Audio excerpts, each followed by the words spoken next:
Bismillahirrahmanirrahim. Assalamu alaikum, respected students and parents of class 4. It's time to study the science. We have been started this chapter, adaptation in animals and the science. Today it's time to solve its worksheet.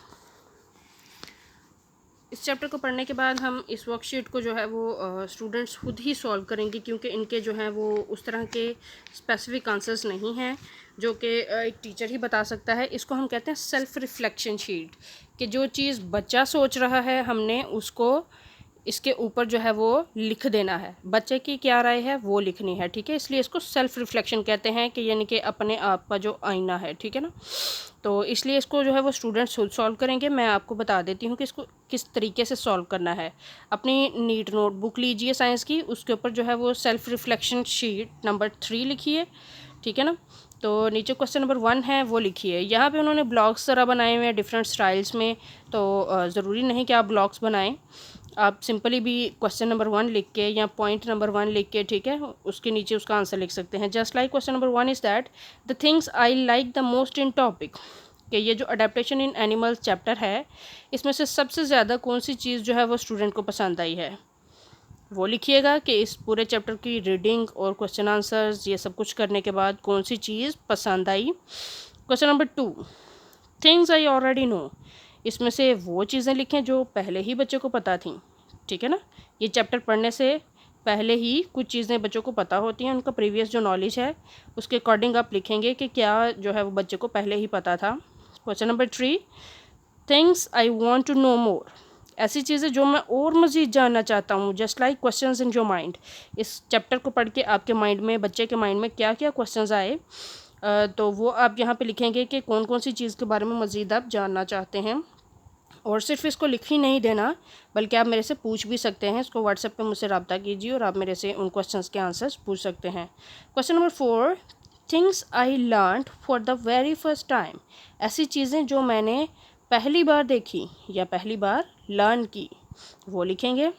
Number 5, things I was unable to understand, ऐसी चीज़ें जिनको मैं नहीं समझा।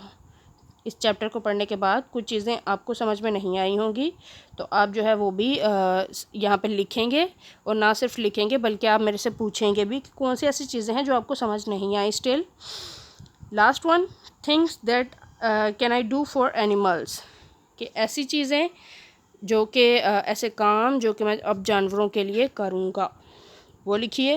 क्योंकि आपने पढ़ा है कि अडेप्टेशन इन एनिमल्स किस तरह से है, और जस्ट लाइक के कुछ बच्चों को कीड़े मकोड़े मारने या इस तरह के एनिमल्स को टीज़ करने में बड़ा मज़ा आता है, तो ये क्वेश्चन उनके लिए है कि अब वो क्या करेंगे उन एनिमल्स के लिए। और सेकेंडली इसमें पॉइंट आ जाता है इंडेंजर्ड और एक्सटिंक्ट एनिमल्स, कि आप जो है वो इंडेंजर्ड और एक्सटिंक्ट एनिमल्स को बचाने के लिए क्या कर सकते हैं, इसमें वो पॉइंट्स आएंगे, ठीक है।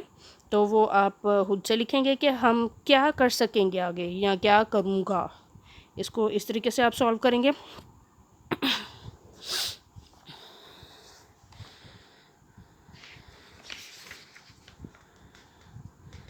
इसके साथ ही जो है आपको जिन चीज़ों की इस चैप्टर में नहीं समझ आई आप मेरे से पूछ सकते हैं। अगर इसके अलावा भी आपको कोई कन्फ्यूजन है तो आप मेरे से पूछेंगे। और समर वेकेशन होमवर्क के बारे में भी आप जो है वो मेरे से पूछ सकते हैं कि कहाँ पे आपको कोई प्रॉब्लम आ रही है या नहीं आ रही, या किस तरीके से आप सॉल्व कर रहे हैं।